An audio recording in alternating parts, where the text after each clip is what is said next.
Allez, bonjour à tous et bienvenue. On va aborder une nouvelle foncière que j'ai ajoutée au portefeuille qui s'appelle Unibail Rodamco Westfield.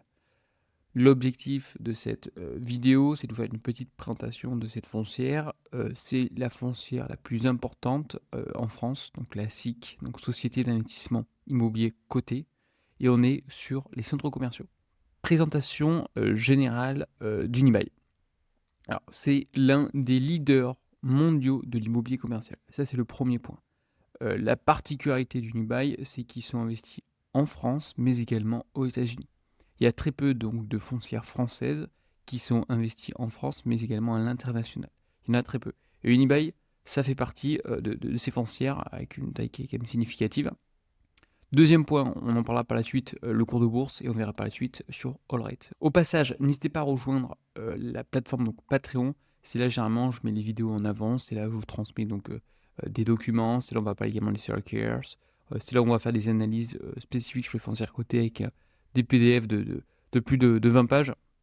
Donc n'hésitez pas à rejoindre, c'est gratuit, le lien est dans la description. Alors, je reviens, donc on est bien vraiment, je suis un leader concernant l'immobilier commercial, spécialisé dans le développement et la gestion des centres commerciaux emblématiques. On a également une partie meuble du bureau, on verra ça par la suite, centre de congrès et exposition. Bon, la valeur du portefeuille, on est quasiment à 49 milliards d'euros.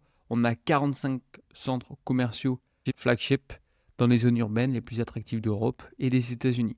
Au passage, le leader aujourd'hui, je dis bien en Europe, c'est Klépierre. On va en reparler parce qu'ils ont vraiment bon nombre de centres commerciaux partout en Europe. Par contre, ils ne sont pas aux États-Unis. Pourquoi? Parce que Klépierre est détenu par SPG, c'est Simon Property. C'est la foncière la plus importante sur les centres commerciaux américains. Voilà. Donc voilà, il y en a un petit peu partout, mais l'objectif étant de comprendre, c'est que lorsque vous investissez sur Unibail, vous investissez en France, mais également aux États-Unis. Donc on est sur 12 pays d'Europe et la partie États-Unis. Plus de 3200 collaborateurs à travers donc, le monde. Concernant le portefeuille, évidemment, les revenus, le NOI d'Unibail, on est principalement sur les centres commerciaux avec 88%, une partie bureau 5%. Généralement, ils développent, ils construisent, et puis après ils revendent. En aucun cas, ils détiennent comme Gessina, c'est pas une foncière du bureau, absolument pas. Une partie congrès exposition, 6%, une partie service qui se développe, qui est assez intéressante. La plupart aujourd'hui des centres commerciaux sont très bien situés. Sur cette année, donc 2025-2024, il y a eu énormément d'arbitrage, il y a eu un vrai travail sur le portefeuille qui a été fait. Et moi j'apprécie les foncières comme ça qui travaillent beaucoup leur portefeuille. Donc qui se sont... il y avait une dette qui était assez importante suite au rachat, j'en reparlerai également, il y a tellement de choses à dire. Mais initialement, Unibail était seulement en France, évidemment, qui a eu un rachat, un portefeuille aux US. Alors, on évoque que c'était pas forcément le meilleur coup. De toute manière, c'est fait, c'est fait. En aucun cas, je peux me prononcer à la place du CEO qui a élaboré ce plan et qui a été justement validé. Mais voilà, a priori, ça a été acheté un petit peu trop cher. Et puis, il y a eu la période du Covid-19 où il y a eu la fermeture des centres commerciaux. Et évidemment que ça impactait drastiquement ces foncières. La stratégie de recentrage donc, du Unibail vise à réduire l'exposition aux États-Unis pour renforcer sa position dominante en Europe, tout en optimisant son portefeuille d'actifs premium. Ils ont quand même vendu pas mal d'actifs, je crois, aux États-Unis. Mais oui, évidemment, l'objectif c'est de devenir le leader, un petit peu comme Klépierre, parce que lorsqu'on a deux marchés différents, c'est quand même pas évident de jouer, même s'ils ont quand même quelques beaux centres commerciaux aux États-Unis. Voilà, leur objectif c'est de revenir en Europe. Voilà, je pense que la partie acquisition aux États-Unis, ça n'a pas été leurs meilleurs atouts. Performance financière. Alors, concernant les performances financières d'Unibail pour ce premier donc, achat en 2025, alors, on parle de... Alors, je sais qu'à chaque fois, je vous parle de AFFO, de FFO, il y en a un petit peu partout. Là, on est donc en Europe, on est en France, donc c'est un petit peu différent, c'est comme l'EPRA. Donc, on parle de AREPS. En français, c'est les bénéfices récurrents ajustés par action. En anglais, donc le A, c'est Adjusted Recurring Earning Per Share. Par conséquent, aujourd'hui, donc on a 5,11 pardon, de l'action et il y a une baisse par rapport au achat de 2024. Donc, c'est pas quelque chose que j'apprécie premièrement.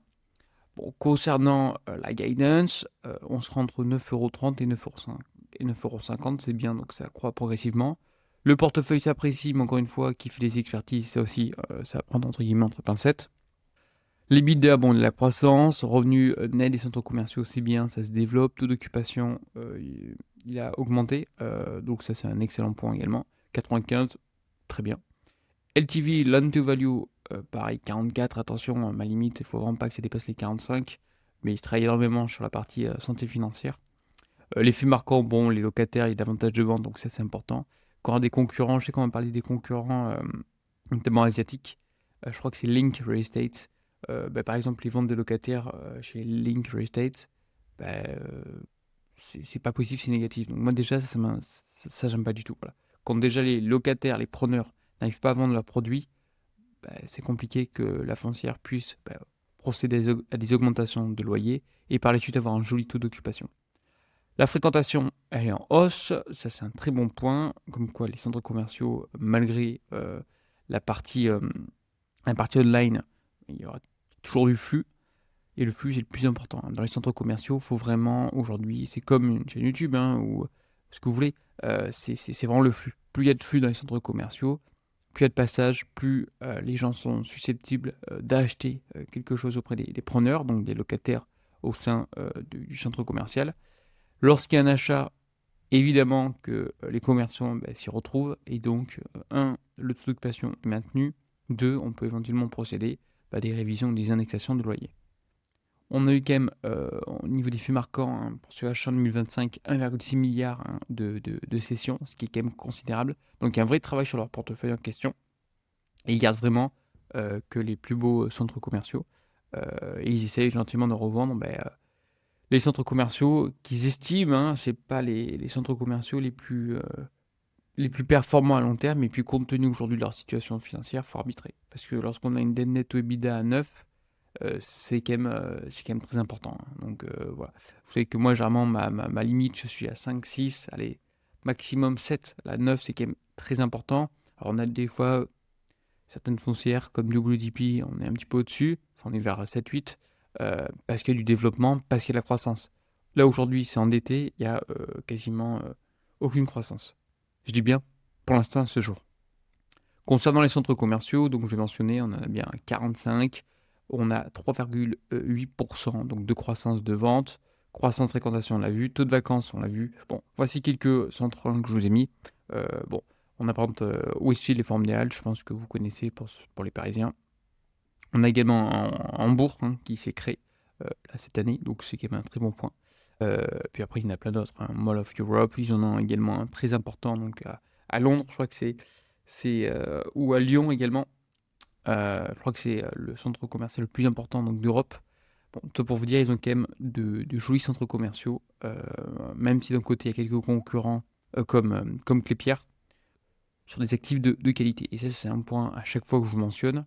Lorsqu'on analyse une foncière, on revient sur les fondamentaux, il faut analyser les actifs. Concernant les stratégies de cession et d'arbitrage, donc OS1, 1 milliard, juillet 0,6, en cours quasiment 1 milliard, et à venir, pareil. Il va encore une fois faire quelques sessions. Donc 15% du forum d'elle qui a été cédé, je crois de tête c'était la CDC, et on était sur un cap rate de 5, donc ça a été très très bien vendu. Pareil, les centres commerciaux en Espagne, d'autres aux Pays-Bas, la tour Trinity, bon ça c'était normal, comme je l'ai mentionné, ils ont une casquette également je vais dire, de promoteurs, donc ils construisent, et par la suite ils revendent.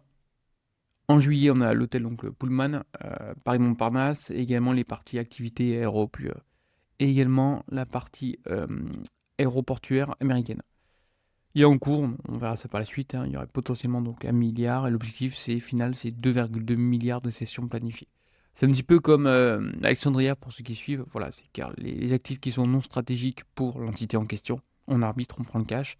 Dans le cas d'Unibail, on est quand même bien endetté, donc ça va nous faire du bien pour des questions de covenant et pour des questions voilà, de ratio. Parce qu'évidemment que le marché price, la qualité de la structure, ça laissé nous non. Et puis après, par la suite, c'est vraiment travailler les actifs, générer la valeur, générer la croissance. Pipeline de développement, donc Unibail poursuit encore une fois une stratégie active d'optimisation de son portefeuille, ça c'est super, avec une réduction significative du pipeline de 1,9 milliard en 30 juin 2025 versus 3,5 milliards en 2024. Le pipeline est composé de 1,3 milliard de projets engagés et de 0,6 milliard de projets contrôlés. Donc objectif, c'est réduction de 1,1 milliard d'ici 2025. Alors après, il y a quelques nouveaux projets de rénovation, comme par exemple à la Défense pour 100 millions. On a également l'ouverture, je vous l'ai mentionné, donc d'Hambourg en avril 2025, donc c'est vraiment récent. Plus de 4 millions de visites, donc c'est quand même assez important, avec livraison bureau, hôtel. Donc ça, c'est un excellent point. Voilà, c'est quand même une zone assez stratégique. Après, ils ont livré pareil. Je vous laisse lire, on va pas faire un par un. On regardera vite fait leur site également. En plus, ce qu'on a aujourd'hui, c'est que le CEO, c'est Jean-Marie Tritant. Bon, voilà. Quelqu'un ça fait plus de 25 ans qu'il est dans la structure. C'est vraiment une frontière, je veux dire, sur le plan humain, j'aime bien ses valeurs. Encore une fois, je travaille pas chez Unibail, je préfère vous mentionner les choses telles que je pense. Mais voilà, c'était il y a 5-6 ans en arrière, c'était vraiment la foncière d'exception que tout le monde avait, j'ai envie de vous dire, dans le portefeuille quasiment. Concernant le taux d'occupation, bon, il a baissé. Tout ce qui est croissance, donc MGR, c'est Minimum Guaranteed Rent, c'est-à-dire c'est le loyer minimum garanti. Bon, c'est important. Bon, il est en augmentation, super, parce que la plupart du temps, c'est que les loyers sont indexés. Fréquentation, ça augmente. Et vente, donc locataire, plus 3,8. Donc ça, c'est important de voir vraiment qu'il y a de la vente auprès des locataires pour éviter par la suite, tout simplement, d'avoir des locaux vacants. La partie gestion financière et le désendettement, ça, c'est un point extrêmement important. Les foncières aujourd'hui qui vont très très mal, c'est parce qu'il y a la partie endettement. Donc j'investis principalement sur les foncières qui ont un bilan qui est très sain. Bon là j'ai fait une petite exception, je vous expliquerai plus tard, je ferai peut-être d'autres vidéos sur ce sujet. Bon là on a LTV qui est de 44, allez on a rendu 45, c'est un petit peu ma limite, mais en tout cas il baisse. Net debt to EBITDA, bon voilà, 9,2 pour moi c'est beaucoup trop important. Hein. Voilà, objectif 9 d'ici 2026, why not? Position de liquidité 12 milliards. Ça couvre 36 mois de besoin de refinancement. Donc l'objectif évidemment c'est de baisser au maximum le LTV, le loan to value, et le ratio donc net debt to EBITDA. On a un ratio ICR, donc Interest Coverage Ratio, c'est la couverture des intérêts, qui est de 4,8. Bon, c'est pas mal, hein, c'est pas non plus, on n'est pas à 10, hein, mais c'est déjà très bien. On a une réduction du portefeuille hybride, baisse du coupon moyen, donc des hybrides, refinancement, amélioration des conditions et objectif à moyen long terme, LTV à 40. Alors, les défis et les points, je viens de vous dire, de vigilance sur cette foncière, c'est toujours bien de les avoir en tête. Premier point, c'est le marché US. Le marché US, on a quand même bon nombre de concurrents. Je rappelle Unibail. C'est un mixte entre Europe et États-Unis. C'est un pure player, mais moi j'aime bien avoir un pure player qui est spécialisé plutôt sur un marché, c'est-à-dire soit Europe, soit États-Unis. Parce que c'est compliqué de pouvoir jouer entre les deux marchés. C'est quand même assez compliqué. Donc les centres commerciaux font face à des défis spécifiques. Un, c'est des sessions plus lentes qu'anticipées. En effet, c'est de vendre encore une fois les actifs non stratégiques et de se recentrer, donc en Europe comme on l'a vu. Des valorisations qui sont sous pression et une réduction progressive de l'exposition. Objectif, c'est 10% US. Voilà. Donc ils se recentrent sur l'Europe, c'est ce qu'ils maîtrisent le mieux, ce qui marchait très bien en préalable. Donc c'est leur stratégie. Et en toute honnêteté, j'approuve parce qu'aujourd'hui, si je veux investir sur le marché US, est-ce que j'achète du Unibail? La réponse est non. Si je veux investir sur le marché US, j'investis dans les leaders qui sont SPG. C'est Simon Property. Concernant le contexte, donc taux inflation, vous savez très bien que l'environnement macro reste complexe, les taux d'intérêt, ça varie. On a également une pression sur les valeurs immobilières. Impact donc négatif sur le coût de financement, notamment sur la partie Euribor. Environnement de consommation, donc des incertitudes sur les comportements des consommateurs. En France, on a une épargne qui est très importante. Le pouvoir d'achat évidemment qui est sous tension. On peut voir aujourd'hui donc une polarisation entre le luxe qui souffre, l'entrée de gamme avec la partie donc Baba, Temu qui sont en train gentiment d'impacter le marché, une volatilité des dépenses non essentielles, ce que je viens de vous énoncer, concurrence e-commerce, donc adaptation en continu face à l'évolution digitale, même si d'un côté, voilà, si on doit chercher un colis, on doit toujours se déplacer dans le magasin physique, et puis l'avantage d'un centre commercial, lorsqu'on va chez un centre commercial, on sait qu'on a quasiment toutes les boutiques à porter. Et puis pour des questions de ratio, c'est un petit peu plus sympa. Même si dans l'absolu, je suis d'accord avec vous, moi j'ai besoin d'un colis. Ça m'embête de chercher pendant 3 heures le magasin, faire la queue. Moi je préfère faire 3 clics, hop, un petit coup d'Amazon et c'est livré. Je partage votre opinion. Même si des fois sur certains produits, entre guillemets, j'ai envie de le tester, j'ai envie de le voir, j'ai envie de le visualiser. Et donc je pense en toute honnêteté que euh, les, euh, les centres commerciaux les mieux placés, c'est ceux qui vont, quoi qu'il arrive, driver encore une fois du flux et donc in fine la croissance. Malgré ces défis, donc Unibail transforme ses enjeux en opportunités grâce à des actifs premium, une approche digitale intégrée et une stratégie claire de désendettement et de recentrage sur l'Europe. Donc ce qu'il faut attendre Unibail, c'est qu'il y a encore, il va se passer encore, je pense, quelques sessions, un arbitrage qui risque d'être important.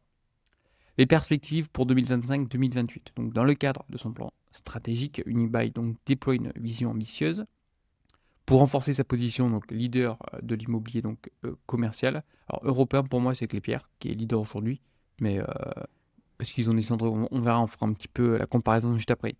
Mais ils ont quand même de très beaux centres commerciaux Unibail. Donc recentrage sur l'Europe, ça on l'a vu. L'objectif donc c'est des sessions, un arbitrage en US pour réduire l'exposition et renforcer donc la partie marché européen et un focus sur les actifs flagship, c'est-à-dire vraiment les actifs de qualité situés vraiment au sein d'une grande ville. C'est ce que je vous mentionne à chaque fois, la localisation est primordiale.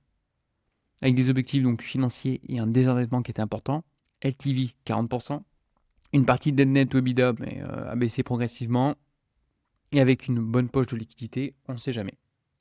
Autre point, politique de distribution donc généreuse, engagement sur un plan de distribution cumulé aux actionnaires, avec une politique de dividendes croissante et durable. Aujourd'hui, la distribution, on est à 4,5 par action, c'est quasiment plus de 30% par rapport à 2024. 30%. L'objectif, c'est de revenir, je pense, à ce qui est proposé au préalable. On a une très belle foncière qui livre un joli dividende. Donc, ça arrive progressivement, étape par étape. Concernant la valorisation boursière versus l'ANR, l'ANR, vous savez très bien ce que c'est l'actif net réévalué. On pourrait faire éventuellement un DCF, c'est discount to cash flow sur cette foncière. Le problème étant, c'est comme c'est une foncière, je trouve, avec des résultats, c'est partie centres commerciaux, avec c'est pas croissant, il y a des hauts, il y a des bas. Je trouve ça très compliqué et un petit peu incertain de faire une projection de flux, comme c'est pas croissant. Donc l'ANR, on est à 130 euros, l'actif net réévalué. Cours actuel, alors on a augmenté, on est à 80, mais quand j'ai fait les slides, on était à peu près vers 70. Bon, ça nous fait une décote maintenant, on va dire, entre 30 et 40, je prends une grosse fourchette. Donc évidemment qu'Unibail se négocie actuellement avec une décote significative sur l'ANR, contrairement par exemple à Klépierre, où ça se négocie, je crois, un petit peu plus, je crois qu'il y a peut-être une prime supplémentaire.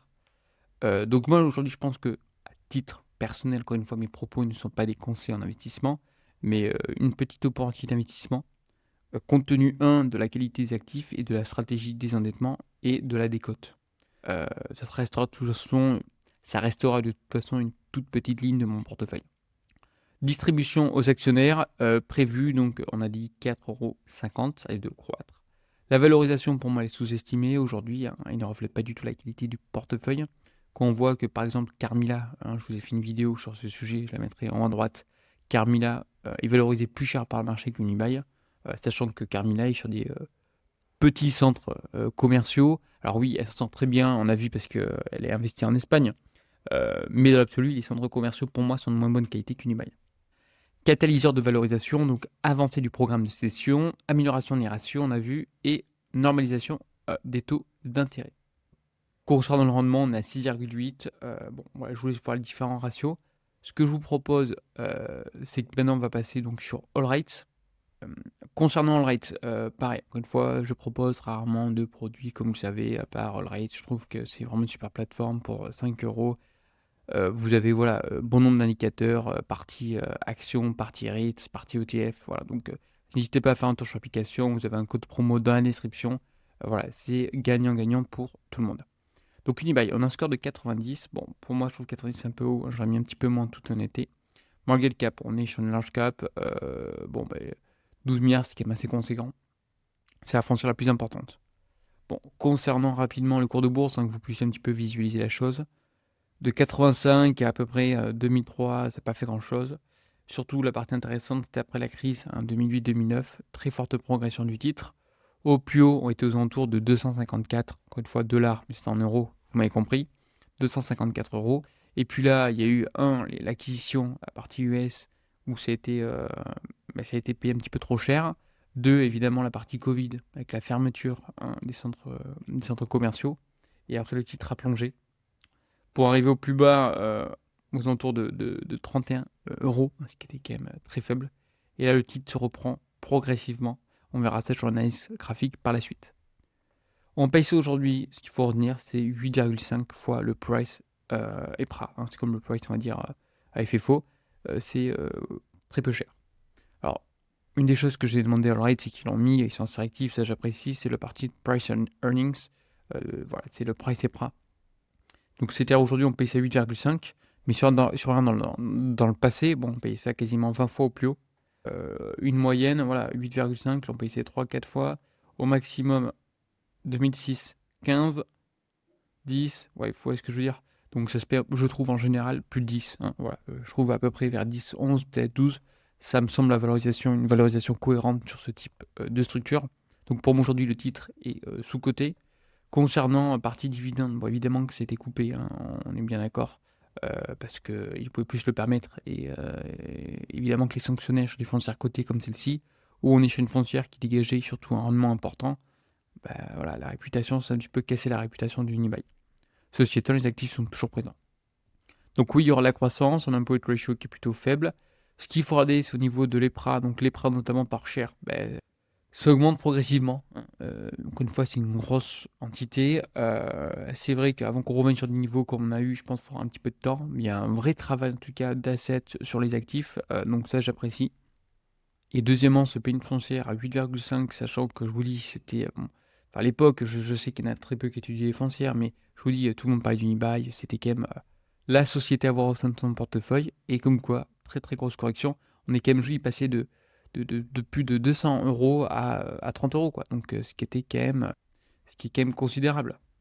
Voilà, à peu près un peu plus de 250 à 35, vous imaginez la conséquence sur le portefeuille, avec plus de dividendes. Donc il faut être conscient également de ça. Alors, les foncières que je propose sont en général assez saines, très peu d'endettement, mais c'est bien d'être diversifié en termes de classe d'actifs et en termes de localisation, comme je vous le mentionne.